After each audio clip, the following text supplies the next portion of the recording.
네, 윤석열 대통령이 체포된 지 52일 만에 석방됐는데요. 오늘 2부와 3부 이에 대한 여야 입장 차례로 들어보겠습니다. 오늘 2부에서는 국민의힘 김용태 비대위원과 함께합니다. 어서 오세요. 네, 안녕하세요. 경기 포천가평 김용태입니다. 네, 의원님에게는 사실은 이 문제 이전에 여쭐 게 있습니다. 지금 예, 지역구가 포천이잖아요. 예, 지금 포천 오폭 사고부터 좀 여쭤봐야 될 것 같은데 예, 피해가고 계속 늘고 있더라고요. 그렇습니다. 이게 처음에는 폭탄 오폭의 직접적인 영향을 받다가 2차적 이게 지진과 같은 거라고 하더라고요. 폭탄이 떨어지면 이제 그 파동과 그런 압력에 의해서 주변 가구들이 피해가 받으니까 처음에는 괜찮은 가옥들도 시간이 지날수록 지붕이 내려앉다라든지 크랙이 간다든지 예. 그래서 이게 앞으로 민간 피해가 더 늘어날 거라고 추산을 하고 있습니다. 지금 한 142채 정도 그러니까요. 예 그렇게 지금 추산됐습니다. 부상자도 처음에 15명으로 알려졌는데 19명으로 늘었다면서요. 시간이 갈수록 이 트라우마를 호소하시는 분들도 계시고 뭐 근육 경련, 뭐 허리 경련 이런 분들이 점점 늘어나고 있는데 좀 안타까운 것은 제가 이제 뭐 이렇게 그런 관련 기사를 봤는데 댓글에 좀 뭐 보상받으려고 그러는 거 아니냐 이런 비판의 댓글들이 많더라고요. 그래서 그런 것이 아니고 이게 폭탄 오폭 사고로 인해서 시간이 갈수록 피해가 늘고 있다라는 점을 좀 이해해 주셨으면 좋겠습니다. 근데 제가 뉴스 보면서 좀 이해가 안 되는 게 집이 파손이 돼서 이제 그 집에 이제 머물지 못하는 분들이 어디 계신가 봤더니 모텔, 예. 뭐 지인 친척집. 예. 그러면 지금 관에서 어떤 숙소 이런 걸 제공을 안 하고 있다는 얘기죠. 관에서 그 콘도를 모텔을 제공하고 있습니다. 아, 그 모텔을 예, 이제 관에서 제공하는 지원하고 겁니까? 있습니다. 예. 그나마 다행이네요. 그게 이제 들어가시고 싶어 하는데 집에 댁에 예. 돌아가고 싶어 하시는데 그 구조 안전 진단이 끝나야 그렇죠. 예, 들어가실 수 있어서 그럼요. 좀 불편함을 많이 호소하고 계십니다. 지금 주민들 만나보셨을 텐데 지금 이제 가장 기묘하다고 이야기하는 게 어떤 겁니까, 주민들? 이번 주 수요일 날 비 예보가 예상되어 있습니다. 그래서 비가 오면 이 유리창이 깨지고 집이 지금 다 무너져 가는데 네. 혹시 비가 들이쳐서 피해가 더 속출하지 않을까에 대한 많은 우려들이 있으셔서 빠른 시간 안에 2, 3일 안에 긴급 복구를 좀 끝내야 할 필요가 있지 않나. 일단 안전 진단은 그럼 그 전에 끝나야 되잖아요. 안전 진단도 지금 계속 병행하고 있습니다. 그래서 안전 진단 이상 없는 집들은 지금 유리창 같은 경우에 주문해가지고 계속해서 끼워 맞추고 있고요. 네, 그렇습니다. 근데 문제는 그런다고 하더라도 갑자기 또 집이 무너지고 주저앉고 이러한 일들이 생겨서 좀 당황스러운. 불안해서 살겠어요. 그렇습니다. 뭐 어쨌든 전민을 구조 안전 진단도 같이 병행해야 될 것 같습니다. 지금 부상자 19명 중에 중상자가 2명이라고 이제 보도가 이렇게 나오던데 그분들은 예. 좀 상태가 어떻습니까? 그 아마 영상에서 많이 보셨을 텐데 그 트럭에 세 분이 타고 계셨어요. 그래서 네네네. 그 트럭에 타고 계셨던 두 분이 중상이고 한 분이 경상입니다. 두 분 중상자는 수술이 잘 끝났다라고 들었고 지금 중환자실에 계셔서 연회가 제한되고 있고요. 경상자 한 분은 제가 찾아뵀는데 병원에서 다행히도 잘 치료받고 계시고 예, 트라우마라든지 이런 것도 같이 좀 치료가 필요할 것 같습니다. 생명에 지장은 없는 거죠? 다행히도 예, 생명에 지장이 없다라고만 제 전해 들었습니다. 정말 다행이네요. 아무튼 그 치료 지원이라든지 거주 지원이라든지 이런 것들은 좀 관하고 얘기를 좀 하셨어요? 들으셨어요? 행정 당국하고 저희가 계속 상의하고 있고요. 장기적으로는 이제 주민들이 이주 대책을 말씀들 많이 하세요. 사격장 훈련장 주변에 어떤 불안함. 그래서 저희가 국방부와 협의해서 장기적으로도 이주 대책을 지금 논의가 시작됐습니다. 그래서 그래요? 예, 그래서 이분들을 가능한 이주가 가능하면 이주를 시키고 예. 이 훈련장 주변에 뭔가 산업단지라든지 아니면은 뭐 폐기물 뭐 이런 단지라든지 혹은 그 주변에 좀 축산단지가 축산이 많습니다. 농가가. 그래서 스마트 축산단지를 좀 만들어 볼 필요가 있지 않나 계획을 구상하고 있고요. 예. 전국에 많은 훈련장들이 있을 겁니다. 그래서 다 일반화할 수는 없겠지만 여기 좀 이번에 발생한 승진 훈련장 주변을 좀 그런 모델로 만들어서 주민들 이주시키고 거기 훈련장 주변에 인근 단지를 뭔가 산업화시킬 고민을 좀 하고 있습니다. 지금 의원님이 특별법 제정을 제안했는데 혹시 이런 내용이 골자인 겁니까? 그런 것도 포함될 거고요. 이게 제가 보니까 일반 재난이나 사고가 났을 때는 그 행안부라든지 이런 지자체가 중심이 되어서 수습하고 복구도 들어가는데 이게 군사고지 않습니까? 그렇죠. 첫날 군사고가 나자 보니까 군은 군대로 이제 진상조사와 필요하던 걸 통제를 하고, 예. 그러니까 관하고 그 행안부, 그러니까 지자체와 군하고 충돌도 하는 그런 모습도 보였고 첫날, 그러니까 약간 이러한 군사고에 대한 민간에서 많은 사고가 발생할 수 있을 텐데 여기에 대한 책임 주체 어떤 피해 보상을 누가 긴급하게 할 것인가에 대한 것을 보다 명확하게 할 필요가 있어서 기존 법령이 좀 약간 모호합니까? 예, 이게? 모호해서 이번 사건에만 국한하려고 하는 것이 아니라 앞으로 군사고가 다양하게 일어날 수가 있고 민간에 끼칠 영향이 많을 텐데 여기에 대한 체계를 잡을 필요가 있다라는 생각이 있어서 예, 전체적인 한 특별법을 좀 고민을 하고 있습니다. 아무도 오폭 사고 되게 황당한 사고였잖아요. 예. 이게 그러니까 이제 그 전투기 2대에서 동시에 폭탄을 투하한 거잖아요. 예. 뭐 한 대는 좌표 입력 실수로 그랬다 하더라도 다른 한 대에서 그럴 수가 있느냐라고 여기도 물음표가 많이 찍혔는데 혹시 좀 진상조사 결과는 좀 들으셨어요? 뭐 오늘 공군에서 현장에서 나와서 네. 종합적인 브리핑을 하고 사고 원인에 대한 발표를 하겠다고 했습니다. 그래서 그 과정을 좀 지켜봐야 될 것 같습니다. 그래요. 알겠습니다. 뭐 이 오폭 사고와 관련된 질문을 좀 이 정도로 좀 마무리를 하고요. 지금 이제 뜨거운 전국 현안이 되고 있는 문제에 대해서 이제 지금부터 좀 질문을 좀 드려야 될 것 같은데 일단 윤석열 대통령이 석방이 됐는데 국민의힘 지도부의 일원이시잖아요. 그러니까 공식 입장을 환영하는 입장인 거죠. 그렇습니다. 저는 만시지탄이라고 생각합니다. 만시지탄. 왜냐하면 대통령과 관련해서 이미 이것은 예견됐었던 일인 거잖아요. 공수처 수사에 대한 권한 문제라든지 절차적 공정성에 대한 이야기들이 많이 있었고 대한민국 대통령을 사법 처리한 문제는 굉장히 신중하고 저는 절차적인 완벽성을 기했어야 된다고 생각해요. 그래서 처음에 이러한 문제가 얘기됐을 때부터 조치를 했었어야 되는데 공수처가 그러한 점을 잘 못했던 거 아닌가. 근데 오히려 더 큰 혼란이 생겼다고 생각합니다. 공수처 문제 이전에 이제 구속 기간을 어떻게 산정할 것이냐. 두 가지죠. 그러니까 어쨌든 판사께서 판단했을 때 여러 가지를 고민했었던 것 같은데 그 구속 기간 산정에 대한 문제도 있고 공수처에 대한 수사 권한에 대한 문제도 있고. 일단 구속 기간을 지금까지 다 날로 계산을 했는데 왜 그 하필이면 윤석열 대통령에 대해서만 시간으로 하느냐. 야권에서 이 문제를 계속 제기하잖아요. 그것도 굉장히 이례적이라는 표현들 많이 하시는데 어찌 되었던 판사께서도 고민을 굉장히 많이 하셨던 것 같고 형평성을 고려하셨던 것 같아요. 형평성? 이 문제 자체가 오히려 대통령의 사법 처리를 하는 것은 굉장히 정무적인 판단을 할 수밖에 없는 거잖아요. 그런데 오히려 형평성을 생각하면 그 기존대로 날로 계산을 하는 게 맞는 거 아니에요? 양 그 대통령에 대한 절차적인 하자를 제기하셨고 양 진영에 대한 그런 문제점 하나씩 짚으신 거 아닌가 개인적으로 생각이 들어요.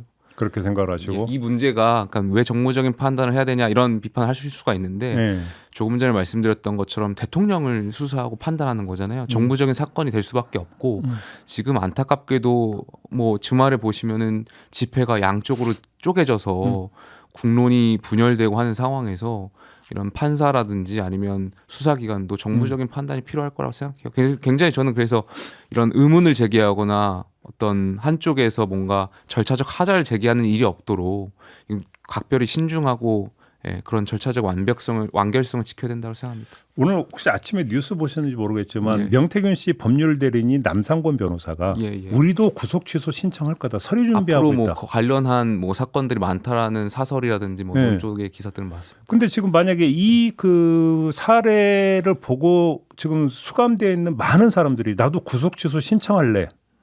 이런 사태가 만약에 빚어지면 그때는 어떻게 해야 될까요? 글쎄요, 뭐 구속 취소를 신청할 수 있고 아까 그 이번 판결의 또 중요한 함의점 중에 하나가 피의자에게 유리하게 한 판단. 그냥 그 결과적으로 이 영장 심사 제도 자체가 피의자에게 유리한 제도로 만들어 놨는데 사실 오히려 이것이 피의자에게 불리하게 작용한 지점을 지적한 거잖아요. 그래서 사법적인 미비점이 발생한 것 같고요. 여기에 대해서도 국회가 좀 보완점을 마련할 필요가 있다고 생각합니다. 보완 입법이 필요하다고 보시는 겁니까? 뭐 보완 입법이라든지 어쨌든 사법 미비가 발생한 거니까 여기에 대해서는 수사기관이라든지 국회라든지 보완할 필요가 있지 않나 생각이 듭니다. 심우정 검찰총장에 대한 공격이 지금 집중되고 있잖아요. 야권에서는. 이건 어떻게 평가하십니까?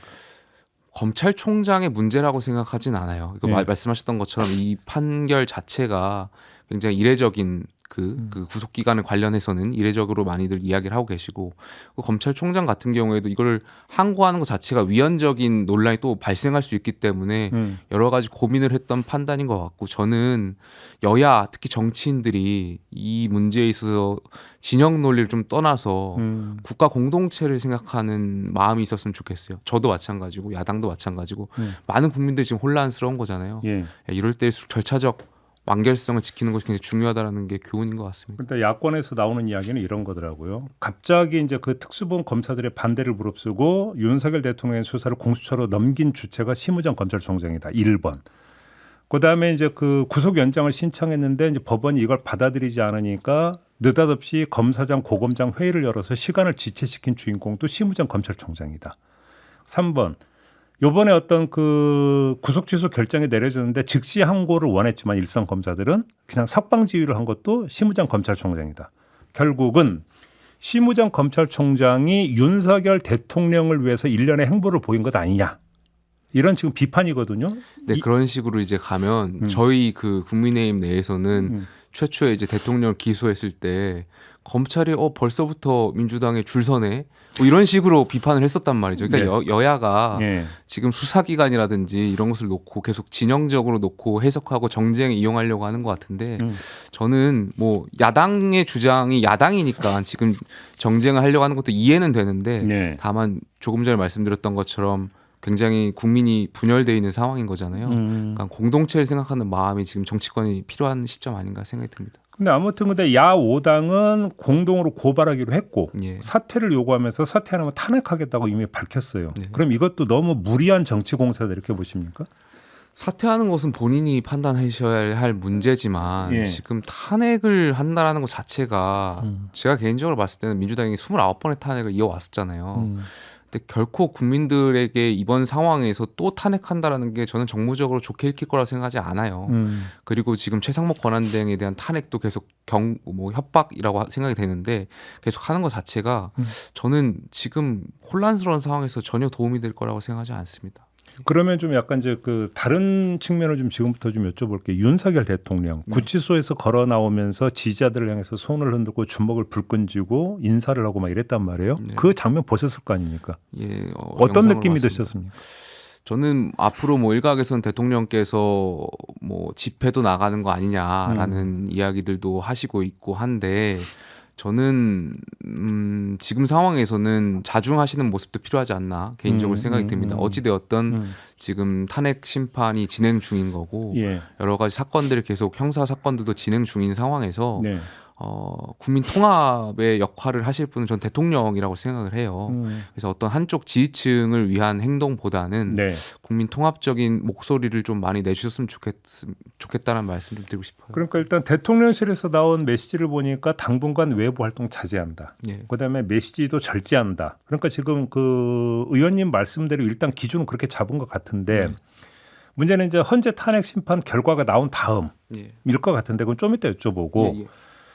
일단 헌재 탄핵 심판이 어떻게 나오든지 간에 승복할 거냐. 사실 이게 또 하나의 관심사인데 혹시 비대위 차원에서 예, 예. 당이 이거에 대해서 선제적으로 미리 입장을 밝히자 혹시 이런 얘기는 없었습니까? 아니 그게 입장을 밝힐 저희 비대위 자체가 저희가 당연히 어떤 법치에 대한 결정이 나고 나서 그걸 불복한다라는 생각 자체가 그거는 너무 그럼 너무나 당연히 승복이다. 그럼 밝히고 너무 말 당연한 시스템 자체를 부정하는 것은 그거는 그 대한민국 정말 심각한 내전 상황에 들어간다고 생각되고요. 어떤 결정을 하든 예. 저는 국민들께서 승복하실 수 있게끔 여야 정치권이 만들어가는 게 굉장히 중요하다고 생각합니다. 근데 왜 그 이제 이러다가 불복하는 거 아니야라는 좀 우려가 섞인 목소리 보도 많이 나온 건 보셨을 거 아닙니까? 불복하는 거 아니야라는 것에 대한 그 전제 조건 여러 가지가 있을 텐데 저희가 주장하는 것은 헌법재판소의 절차적인 완결성을 지켜달라는 주장들이거든요. 이번에 법원 판단도 결국엔 절차적 하자를 얘기한 것이고 네. 헌재 같은 경우에도 평의가 물론 끝났습니다만 그 평의가 진행되는 과정에 형소법의 법을 좀 뛰어넘는 그런 증거를 채택하는 과정에 그런 것들이 있었고 변론. 예. 그리고 또 한덕수 권한대행에 대한 판단부터 먼저 해야 되는데 지금 계속 미루고 있는 거 이런 절차적인 부분에 부족한 부분에서 지적을 하는 것이지 결과에 대해서 뭐 불복하거나 그런 거 그러면 헌재의 변론 과정에서는 절차적 흠결이 있다고 평가하시는 거네요 지금? 흠결이 있을 수 있게끔 만들고 있다는 거죠. 국민들로 하여금 결국 인지하는 게 굉장히 중요한데 예. 계속해서 헌재가 뭔가 이런 변론이라든지 한덕수 권한대행 문제라든지 이러한 것들을 절차를 지켜야 될 필요가 있다는 건데 이게 계속 예, 예. 그러면 지금 그렇게 보는 근거가 어떤 사례가 어떤 게 있는 겁니까? 가령 이제 한덕수 권한대행 같은 경우는 이미 끝났잖아요. 그 결론, 그 평이라든지 변론이. 예. 그래서 판결을 좀 빨리 해야 되는데 추가적으로 국회 측에서 증거로 채택해달라는 걸 또 받아들였잖아요. 그러니까 시간이 점점 늘어나는 거잖아요. 저는 최상목 권한대행이 마은혁 재판관을 임명해야 된다라고 야당에서 계속 주장하고 있는데 최상목 권한대행이 임명할 권한이 있는지부터 헌재가 판단해야 되는 거거든요. 근데 그런 식의 예. 평가라면 윤석열 대통령에 대한 평가 탄핵심판 변론 과정에서도 변론을 추가 지정해서 윤석열 대통령 측에서 요구했던 증인들 다시 불렀잖아요. 예, 예. 그럼 마찬가지로 형평성 있게 진행되고 있는 거 아닙니까? 그러니까 이게 끝났는데 끝나서 다시 그리고 이미 한덕수 권한대행 같은 경우는 그 사건들이 다 끝났는데 국회 측에서 추가적으로 하는 것을 받아들이는 것 자체가 사실 많은 국민들 이례적인 거잖아요. 그것도. 그러니까 결국에는 3분의 2라는 판단, 의결정적수가 2분의 1이냐 3분의 2가 맞냐는데 예. 3분의 2라는 판단이 헌재도 맞다라고 판단하다 보니까 추측입니다. 이게 계속 큰 혼란이 야기될 걸 보고 계속 뒤로 미루는 거 아니냐. 그 이제 아무튼 추정이에요. 예, 추측입니다. 예. 그런 논란들이 계속 발생하니까. 근데 한덕수 총리에 대한 심판 과정이 이러니까 윤석열 대통령에 대한 심판 과정도 문제가 있다는 여기에 연결될 수 있는 건가요? 논리상? 어떤 제가 잘 아니 그러니까 윤석열 대통령에 대한 헌재의 심판이 지금 뭔가 절차적으로 문제가 있다는 근거가 한덕수 총리에 대한 심판의 사례가 근거가 될 수 있는지를 그 두 여쭤보는 거예요. 근거를 같다라고 말씀드리는 게 아니고, 네. 그러니까 이 큰 절차적인 것을 지켜달라는 측면에서 뭐가 뭔가 순리에 맞는 것인가를 네. 지적한 것이었고, 예. 대통령에 대한 탄핵 심판도 중요하겠지만 예. 한덕수 권한대행에 대한 탄핵 심판도 중요하다는 말씀드렸고 그 두 사건에 대한 절차를 총체적으로 말씀을 드렸던 겁니다. 그 당 소속 의원들의 상당수가 지금 집회에 나가서 예. 예를 들어서 지금 서천 의원은 헌재 때려부수자고 했잖아요. 예. 예를 들어서 또 이런 과격 발언들에 대해서 당 지도부가 나서 좀 제어를 좀 해야 되는 거 아닙니까? 저는 개인적으로는 그 발언은 과했다라고 당연히 생각을 하고 있고요. 예. 저희가 뭐 의원들이 집회를 나가는 거를 당 지도부 차원에서 말리거나 혹은 제한하거나 이런 것은 하고 있지 않습니다. 다만 저희는 당 지도부 자체가 네. 어떤 그런 집회에 참석을 하지 않고 있고 네. 또 그런 집회를 주도하고 있지 않습니다. 근데 야당은 보면은 오히려 지도부가 다 참석하고 또 총동원령도 내리고 이런 것들을 보여주고 있는데 이것이 더 혼란스러운 상황을 야기하고 있는 거 아닌가 생각이 들어서 야당 지도부한테도 좀 이런 것을 좀 헌재의 시간이니까 지금 차분히 기다려달라는 말씀 좀 드리고 싶습니다. 혹시 의원님 그 국민의힘 당원들이나 예, 지지자들로부터 왜 의원님은 집회 안 나오냐? 예, 왜 그 헌재 탄핵 심판에 대해서 목소리 안 높이냐? 혹시 이런 항의 이런 거 안 받으세요? 많이 받습니다. 저희 지역도 이제 보수세가 강한 지역이다 보니까 많이 받아요? 지역 당원분들한테도 많이 받습니다. 부담 안 느끼세요? 부담스럽죠. 부담스럽지만 네. 조금 전에 말씀드렸지만 여당 지도부고 가장 중요한 것은 헌재가 어떤 결정을 내리든지 이번에는 승복할 수 있는 것을 만드는 것이 굉장히 중요하고 네. 또 당 지도부다 보니까 저희가 또 여러 활동을 하는 것이 좀 신중하다라는 것을 말씀드리고 싶습니다. 당 지도부이기 때문에 이게 개인적 차원에서 행동하는 데 좀 제한이 있다. 이렇게 지지자나 있고. 이런 분들한테 설명을 하면 고개 끄덕입니까? 어떻습니까? 끄덕이시지 않죠. 네. 섭섭하다고도 하고 서운하다고도 하시고 섭섭하다라는 말씀도 많이 하시죠. 네. 그래요? 그렇지만 조금 전에 말씀드렸지만 처음에 서두에 말씀드렸던 것처럼 저는 국가 공동체를 생각하는 마음이 있었으면 좋겠어요. 네. 네. 여야 정치인들이. 예. 예. 그러면 지금 예를 들어서 뭐 헌재 탄핵 기각도 아니고 각하돼야 된다고 막 목소리 높이고 집회하고 이런 의원들이 예. 만약에 헌재가 심판 결과를 내놨는데 난 도저히 못 받아들이겠다. 네. 여러분 그러니까 거래에서 저기 뭐 항의하고 막 합시다 이렇게 만약에 하면 그때도 지도부는 가만히 있어야 되는 겁니까?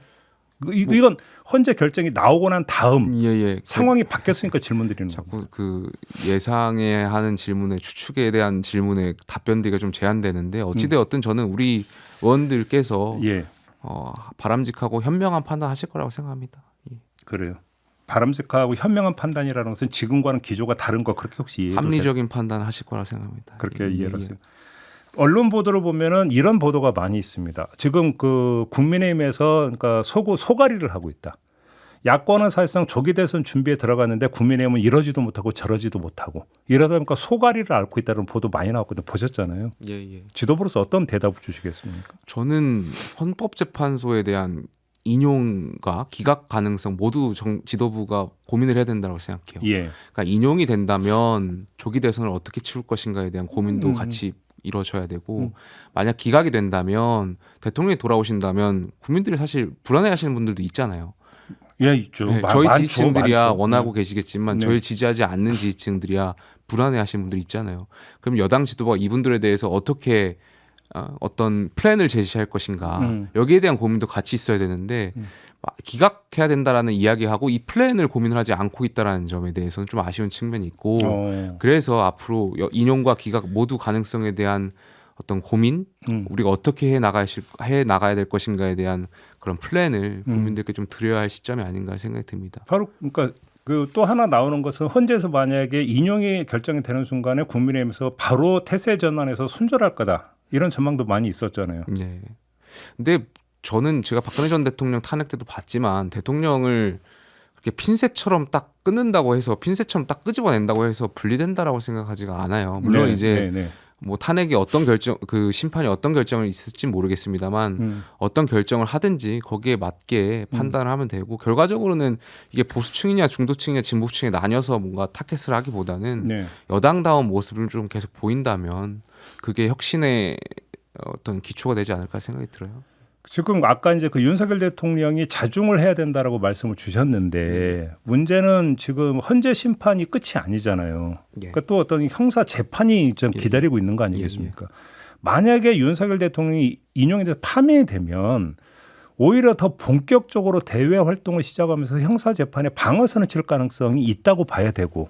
뭐 대통령의 권한 그거는 개인에 대한 권한이니까. 그렇죠. 이제 그때는 어떤 또 대통령직을 잃어버리니까 더 자유로워질 수 있잖아요. 권한이니까요. 근데 문제는 그것이 그 부담이 고스란히 국민의힘으로 되돌아올 수는 있지 않습니까? 혹시 이것도 좀 고려가 돼야 되는 거 아닙니까? 저는 뭐 그 당시 어떤 현재 결정이 지금 뭔가 결정을 전제해놓고 이제 말씀하시니까 제가 대답드리기 굉장히 어려운데 어찌되었든 그런 정말 상황이 된다고 하더라도 그건 뭐 개인에 대한 어떤 방어권 차원의인 거지. 그게 물론 이제 당연히 정당이라든지 정치권에 어느 정도 영향을 미칠 수는 있겠습니다만 그렇게 큰 영향이 미칠 거라고 저는 생각하지 않아요. 상황이 계속 바뀌는 거고 거기에 대해서 또 많은 국민들 또 저희 지지층들도 요구하시는 바가 있을 거고 그게 지금 당연히 대통령에 대한 지지도 있겠지만 대통령 개인에 대한 지지를 넘어서 어떤 자유민주주의라는 이 가치에 대한 지지가 더 큰 거기 때문에 저는 좀 저희 지지층들도 합리적인 판단하실 거라 생각합니다. 알겠습니다. 아무튼 윤석열 대통령은 석방이 됐고 권성동 원내대표와 통화도 했다고 하는데 혹시 통화 내용 이런 것들은 좀 전달받으신 게 있습니까? 저는 뭐 계속 포천에 있다 보니까 전달받지 못했습니다. 언론 통해서만 봤습니다. 전혀 전달받으신 바는 없고 하나만 더요. 지금 김상훈 경호차장이 있지 않습니까? 서울고검 영장심의위원회에서 그 영장 청구가 그 맞다라는 입장을 내놨거든요. 결론을 내놨습니다. 근데 그 직후에 지금 윤석열 대통령 석방이 있었습니다. 자, 김성훈 차장에 대해서 검찰은 어떻게 하는 게 맞다고 생각하십니까? 법과 원칙에 따라서 하면 된다고 생각되는데 다만 저는 개인적으로 어쨌든 이 그 경호차장에 대해서는 증거인멸의 우려보다는 이미 벌어진 상황인 거고 거기에 대한 형사 판단을 하면 되는 거니까 좀 불구속 처리해도 되지 않을까 개인적으로 생각이 들어요. 그러니까 증거인멸보다는 벌어진 일에 대해서 저희가 판단을 하는 거잖아요. 체포영장을 집행하는 과정에서 있었던 일들이니까. 그럼 바로 그 지점인데요. 윤석열 대통령이 석방되기 전까지는 이미 벌어진 일이었지만 윤석열 대통령이 석방이 됨으로써 앞으로 벌어질 일의 가능성도 오히려 더 높아진 거잖아요. 예를 들어서 그러면 구속의 필요성은 더 커진다고도 볼 수 있는 거 아닙니까? 그러니까 그 지금 그 고발된 상황이 당시에 이제 체포를 집행하는 과정에서 있었던 일들을 기반으로 하는 거지 않습니까? 그 과정에서 이미 저는 수사기관이 어떤 판단들이 있었을 거라고 생각이 들어요. 이미 시간이 지났기 때문에 다시 복귀해가지고 일을 한다고 하더라도 증거 인멸에 대한 우려가 제가 개인적으로 봤을 때는 없다라고 생각이 들어서 그건 불구속 수사가 맞지 않을까 개인적인 생각이 들고 어찌됐든 제 판단보다는 법과 원칙에 따라서 판단하실 거라 생각합니다. 심의위원회에서는 그 구속이 적당하다고 했으니까 법원이 판단할 일이라고 생각합니다. 알겠습니다. 오늘 말씀 여기까지 좀 들어야 될 것 같네요. 고맙습니다. 감사합니다. 네, 김용태 국민의힘 비대위원과 함께했습니다.